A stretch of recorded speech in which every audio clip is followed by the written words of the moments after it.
2024 hi goal analysis ka bolte next week nga itabong alole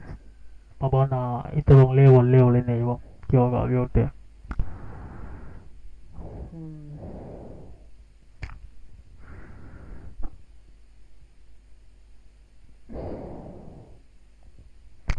to hi goal hi 17 true for trading ball hin ai wang level heading to to hi goal in respect hi level respect hi 1708 la dong hi hi chi level hi 17089 la dong hi a break ta ka cho noi lang chi thei lo ding hin hi chi a chu 1708 la dong hi hong gei phat 9 la dong hong gei phat le hi lai hi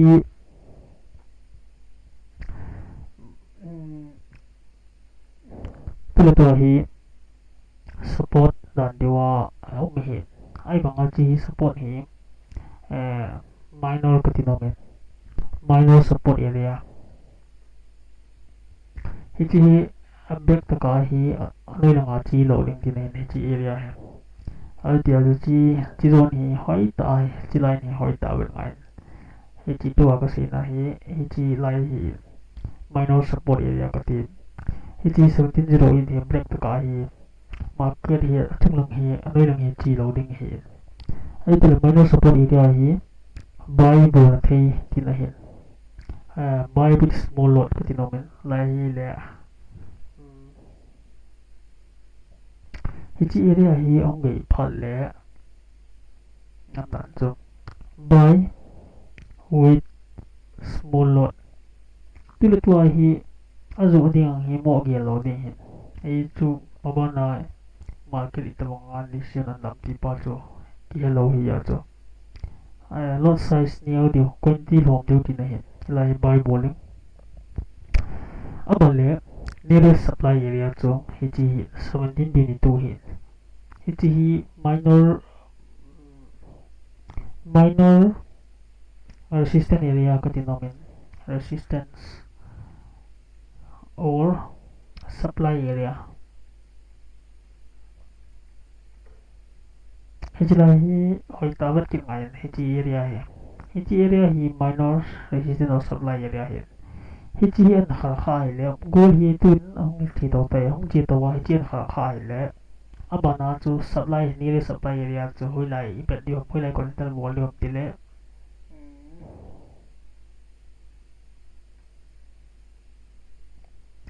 hi chi lai area hi 1740 area lang hi hoi ta consider work in line 1740 area chu hi chi lai hi ku na hi market chu ka to ding le hong ki ti na hi hi chi lai chu hoi ta hi bat ring ai hi chi area hi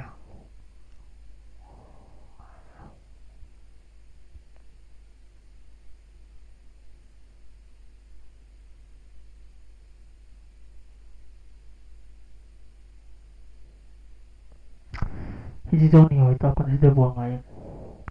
good selling zone ka tin to hi one wall time frame ma wat hi one wall time frame ma hi chi area hi break ni ya le apana chu hi chi lang hi phading ai lo le hi chi area la dong hi phading 32 ti la dong ang hi zo mo choi pon yang le hi chi area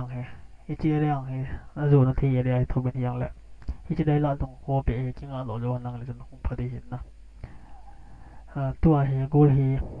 tua hi week zone a chum la hin ai bang ai goal in tu ni chu movement ball be pon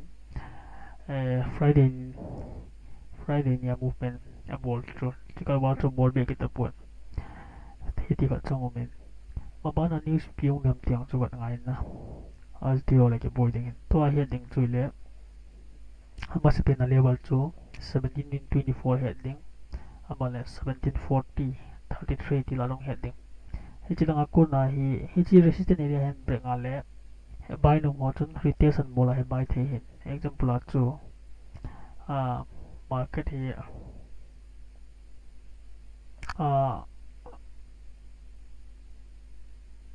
ije ku na he ta hong chi bana tham khat he hong nong Sila hun kaltahan lang example dyan.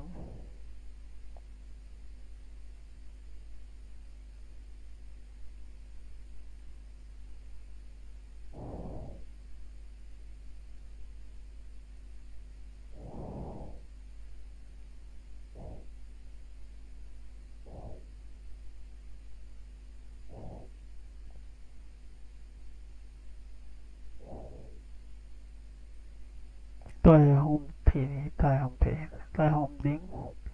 thì chia hết thằng phân thì không hiểu cái tiếng em bạn là cái tai không chỉ tiếng em bạn là không quyền là tai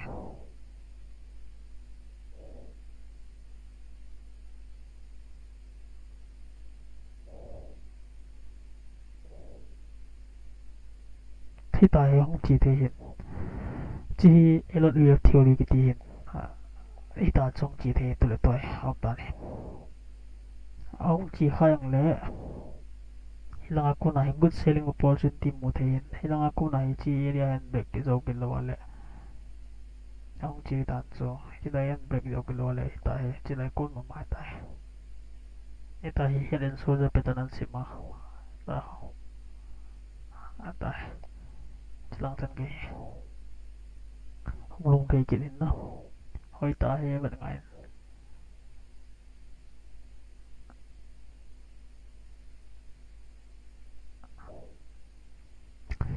hi chi hi tua hi mama na hi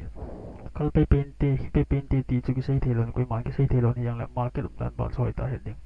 a level zo a sin ho cho hai ta ki mel chi ding good selling don ka tin pai solid 40 la dong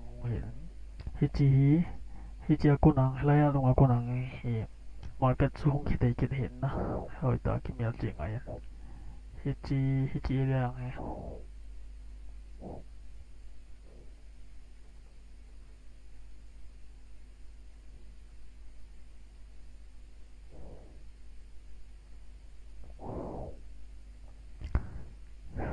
hi chi le yang he hoi diwin va te ki he gola ega ba the hi chan chu tan te